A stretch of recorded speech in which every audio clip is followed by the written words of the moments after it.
حضرت عیسیٰ علیہ السلام کے نانا کا نام حضرت عمران تھا. حضرت عیسیٰ علیہ السلام کی نانی صاحبہ کا نام حضرت حنہ تھا. یہ دونوں میاں بیوی عمر کا کافی حصہ گزار چکے تھے کہ اللہ تبارک و تعالیٰ نے ان کو اولاد کی نعمت عطا نہ فرمائی تھی. صالحین کا یہ گھرانہ تھا، اللہ کی اس آزمائش پر ثابت تھے، شاکر تھے. ایک مرتبہ کیا ہوا کہ حضرت حنہ رضی اللہ تعالیٰ عنہا اپنے گھر کے صحن کے اندر چارپائی پر لیٹی ہیں. آپ نے کیا دیکھا کہ آپ کے گھر کے صحن کے اندر جو درخت ہے، اس درخت پر ایک چڑیا کا گھونسلہ ہے.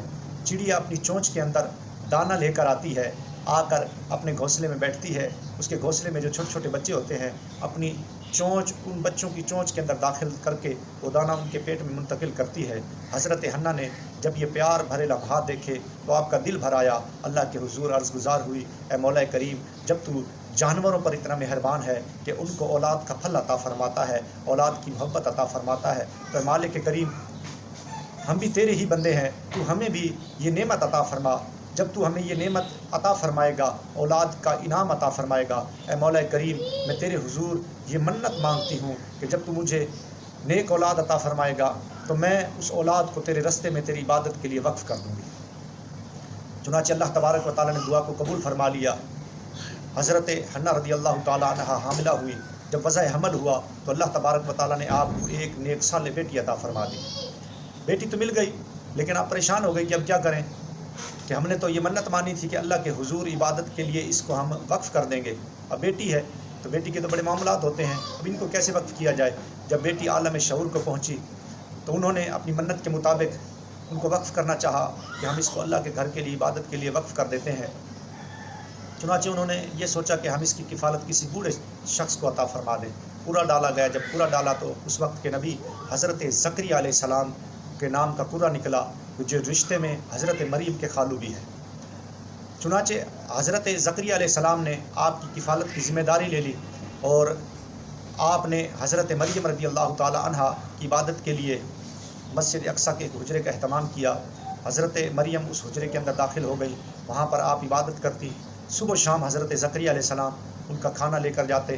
جب کھانا دے چکتے تو پھر آپ باہر سے دروازہ لاک کر دیتے اور پھر اپنے کسی کام کاج کے لیے چلے جاتے. ایک مرتبہ کیا ہوا، حضرت زکریا علیہ السلام کسی کام کے لیے دور تشریف لے گئے. آپ کو واپس آنے میں کچھ تاخیر ہو گئی. جب تاخیر ہوئی، ادھر کھانے کا وقت تھا، حضرت مریم رضی اللہ تعالی عنہا کو بھوک لگی تو اللہ تبارک و تعالیٰ نے آپ پر انعام یہ فرمایا کہ آپ کے اس محراب میں اللہ تبارک و تعالیٰ نے بے موسمی پھل عطا فرما دیے. آپ نے ان پھلوں کو کھا لیا. حضرت زکریا علیہ السلام جب کافی دیر کے بعد وہاں پر پہنچے، آپ نے تالا کھولا، دروازہ کھولا. جب آپ اندر داخل ہوئے تو آپ دیکھ کر حیران ہو گئے کہ یہ کیا، باہر سے تو تالا تھا، تو یہ بغیر موسم کے پھل یہاں سے کیسے آ گئے. تو آپ نے پوچھا، اے مریم یہ تجھے پھل کون دے کر گیا ہے، یہ تیرے پاس کیسے آئے ہیں. تو حضرت مریم رضی اللہ تعالی عنہا عرض گزار ہوئی کہ یہ مجھے میرے رب نے عطا فرمائے ہیں اور اللہ تبارک و تعالیٰ بہتر رزق عطا فرمانے والا ہے.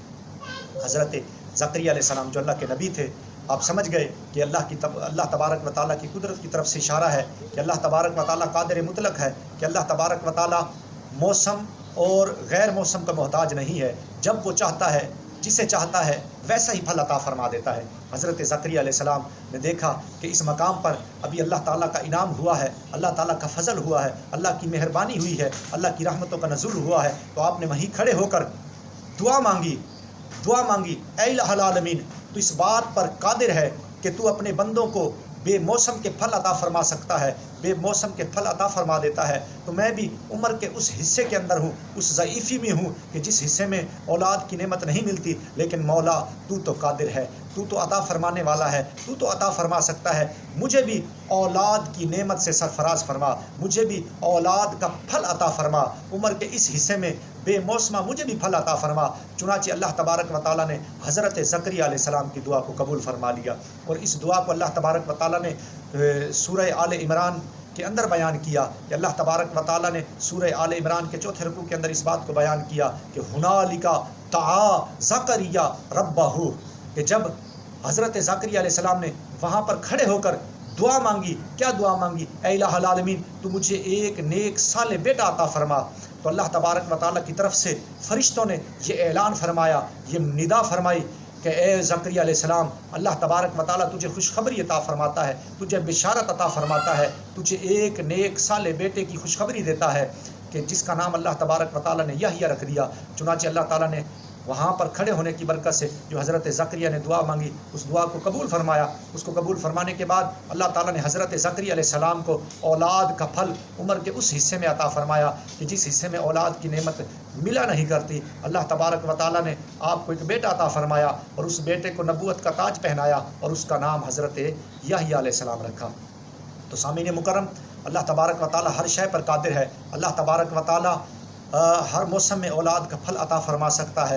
اللہ تبارک و تعالیٰ کی جہاں پر رحمتوں کا نزول ہوتا ہے، مہربانیوں کا نزول ہوتا ہے، وہاں پر جا کر دعائیں مانگنی چاہیے۔ دیکھیں حضرت زکریا علیہ السلام اللہ کے نبی ہیں اور یقیناً نبی مستجاب ہوتے ہیں، لیکن انہوں نے وہاں پر کھڑے ہو کر دعا مانگی کہ جہاں پر محراب مریم تھا، جہاں پر اللہ کی رحمت کا نزول ہوا تھا، اگر ہم بھی کسی صالحین کے مزار پر، کسی متبرک جگہ پر، بابرکت جگہ پر جب جا کر رب سے دعا مانگیں گے تو اللہ تبارک و تعالیٰ ہماری دعاؤں کو اس رحمتوں والی جگہ کے طفیل قبول فرما لے گا اور ہماری دعاؤں کا ہمیں پھل عطا فرمائے گا۔ اللہ کے حضور دعا ہے کہ اللہ تبارک و تعالیٰ ہمیں صالحین سے پیار کرنے کی توفیق عطا فرمائے۔